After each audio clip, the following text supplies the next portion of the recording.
நீங்க சொல்றீங்க ஆனா அதைத்தான் சொல்றேன். நீங்க வந்து ஆடம்பரமான வாழ்க்கை வாழ்ந்துங்கிற தோரணை ஒருத்தர் ஐயான்னு கூப்பிடுற என்னையா அப்படின்னு சொல்றது வித்தியாசம் இருக்குல்ல.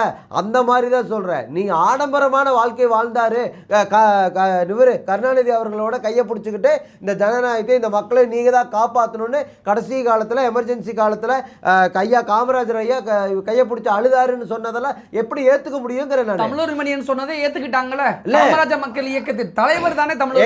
அதைத்தான் சொல்றேன். சொல்ற விதம் ஒண்ணு இருக்கு. அவர் கடைசி காலகட்டம் இப்படி இருந்துச்சு. இதனால எதிர்ப்பு தெரிவிச்சதுனால அவர் சொகுசான கார்ல கிஃப்ட் வாங்கி அந்த பயன்படுத்தினாரு. அப்புறம் மொழி கொள்கைக்கு எதிராக இருந்தாரு.